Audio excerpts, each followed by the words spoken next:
फरवरी 2019 की बात है जब भारत और पाकिस्तान के बीच अचानक से हालात बेहद तनावपूर्ण हो गए। 1971 की जंग के बाद ये पहली बार था जब इंडियन एयरफोर्स ने पाकिस्तान की जमीन के अंदर जाकर हवाई हमला किया। ये सिर्फ एक मिलिट्री एक्शन नहीं था, बल्कि एक ऐसा मोड़ था जिसने आने वाले कई सालों के लिए इस इलाके में टकराव के मायने ही बदल दिए। अब देखिए, इस घटना के बाद दावों और जवाबी दावों का एक ऐसा सिलसिला चला कि सच क्या है ये समझना मुश्किल हो गया। क्या टारगेट हिट हुआ, कितना नुकसान हुआ, तो आज हम इसी गुत्थी को सुलझाने की कोशिश करेंगे। देखते हैं कि उस दिन असल में हुआ क्या था। इस पूरे संकट को समझने के लिए ये 4 तारीखें बहुत अहम हैं। कहानी शुरू होती है 14 फरवरी को पुलवामा में हुए एक भयानक आतंकी हमले से। ठीक 12 दिन बाद 26 फरवरी को भारत ने बालाकोट एयर स्ट्राइक से इसका जवाब दिया। अगले ही दिन 27 फरवरी को आसमान में दोनों देशों के जेट्स के बीच एक हवाई झड़प हुई और फिर 1 मार्च को एक भारतीय पायलट की रिहाई के साथ ये संकट थोड़ा थमा। चलिए इन सबको एक-एक करके समझते हैं। तो ये एयर स्ट्राइक अचानक नहीं हुई थी, ये एक सीधी जवाबी कार्रवाई थी, एक ऐसे हमले की जिसने पूरे देश को हिलाकर रख दिया था, और वो था पुलवामा का आतंकी हमला। 14 फरवरी 2019, उस दिन 40 से ज्यादा भारतीय सुरक्षाकर्मियों की जान चली गई। ये उस साल हमारी सुरक्षा बलों पर हुआ सबसे बड़ा हमला था। ये सिर्फ एक आंकड़ा नहीं था, ये 40 से ज्यादा परिवार थे जिनकी दुनिया उस दिन उजड़ गई। और इसी घटना ने आगे होने वाली हर चीज की नींव रखी। हुआ ये था कि एक आत्मघाती हमलावर ने विस्फोटकों से भरी एक गाड़ी को सीधा सुरक्षा कर्मियों के काफिले से टकरा दिया। हमले की जिम्मेदारी फौरन पाकिस्तान में बेस्ड आतंकी संगठन जैश-ए-मोहम्मद ने ले ली। इसके बाद भारत ने साफ कर दिया कि इसका एक सख्त जवाब दिया जाएगा। पुलवामा हमले के ठीक 12 दिन बाद भारत ने अपनी जवाबी कार्रवाई को अंजाम दिया। ये एक ऐसा ऑपरेशन था जिसे इंडियन एयरफोर्स ने सरहद के उस पार जाकर किया। चलिए देखते हैं कि ये कैसे मुमकिन हुआ। अब देखिए, भारत में अपनी इस कार्रवाई को जंग या हमला नहीं कहा, उन्होंने एक बहुत ही खास शब्द इस्तेमाल किया, नॉन मिलिट्री प्रीएम्प्टिव स्ट्राइक। इसका मतलब समझना बहुत जरूरी है। इसका मतलब था कि टारगेट कोई देश या उसकी फौज नहीं, बल्कि एक आतंकी कैंप था, और मकसद था भविष्य में होने वाले हमलों को रोकना, वो भी इस तरह कि किसी आम नागरिक को कोई नुकसान न हो।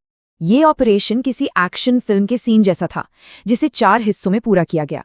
सबसे पहले पाकिस्तानी एयरफोर्स को धोखा देने के लिए कुछ जेट्स को एक अलग दिशा में भेजा गया।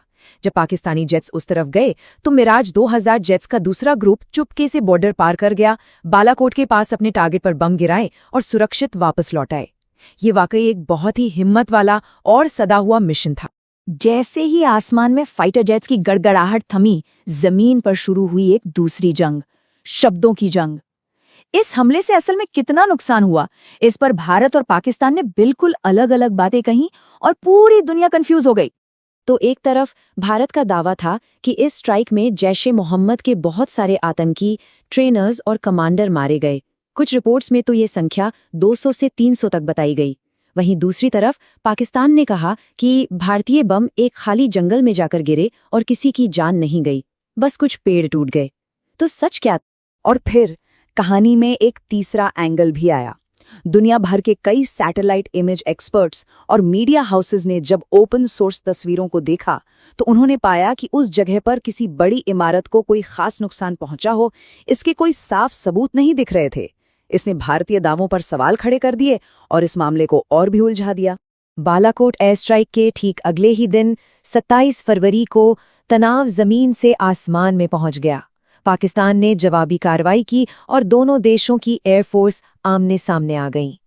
इस हवाई झड़प के दौरान पाकिस्तान ने इंडियन एयरफोर्स का एक MiG-21 फाइटर जेट गिरा दिया और उसके pilot wing commander Abhinandan Varthaman को पकड़ लिया। उसी अफरा तफरी में एक दुखद घटना में भारत का अपना एक Mi-17 हेलीकॉप्टर अपने ही एयर डिफेंस सिस्टम का शिकार हो गया, जिसमें सवार सभी लोग शहीद हो गए। पूरी दुनिया की नजरें इस पर थीं। दोनों देश न्यूक्लियर पावर हैं, तो तनाव बहुत ज्यादा था। इसी बीच भारी अंतर्राष्ट्रीय दबाव के बाद पाकिस्तान ने विंग कमांडर अभिनंदन को 1 मार्च को रिहा कर दिया। पाकिस्तान ने इसे एक शांति का संकेत कहा और इस कदम ने दोनों देशों को जंग के मुहाने से वापस खींचने में एक बड़ी भूमिका निभाई। तो इन कुछ दिनों की घटनाएं तो खत्म हो गईं, लेकिन इसका असर बहुत गहरा और लंबा रहा। क्या ये बस एक और बॉर्डर पर हुई झड़प थी? नहीं, ये उससे कहीं ज्यादा थी। इसने भविष्य के लिए एक नई रेड लाइन खींच दी। बालाकोट एयर स्ट्राइक भारत की आतंकवाद से लड़ने की नीति में एक बहुत बड़ा शिफ्ट था। सालों से भारत की सैन्य कार्रवाई लाइन ऑफ कंट्रोल यानी एलओसी तक ही सीमित थी, पर इस हमले ने यह दिखा दिया कि अब भारत अंतर्राष्ट्रीय सीमा पार करने को भी तैयार है। इसके 3 बड़े नतीजे निकले। पहला, भारत ने एक नया मिलिट्री स्टैंडर्ड सेट कर दिया। दूसरा, दुनिया भर के देशों ने पाकिस्तान पर दबाव डाला कि वो अपनी जमीन से ऑपरेट कर रहे आतंकी गुटों के खिलाफ एक्शन ले। और तीसरा, भारत की घरेलू राजनीति में इस ऑपरेशन ने सरकार की एक मजबूत छवि बनाई, जिसका 2019 के आम चुनावों पर भी गहरा असर पड़ा। तो आखिर में सवाल यही बचता है, बालाकोट में जो ये नई रेड लाइन खींची गई, इसने दक्षिण एशिया में लड़ाई के तौर तरीकों को हमेशा के लिए कैसे बदल दिया है? क्या इसने भविष्य के लिए एक डरावना दरवाज़ा खोला है या फिर टकराव को रोकने का एक नया तरीका इजाद किया है? ये एक ऐसा सवाल है जिसका जवाब शायद हमें आने वाले वक्त में ही मिलेगा।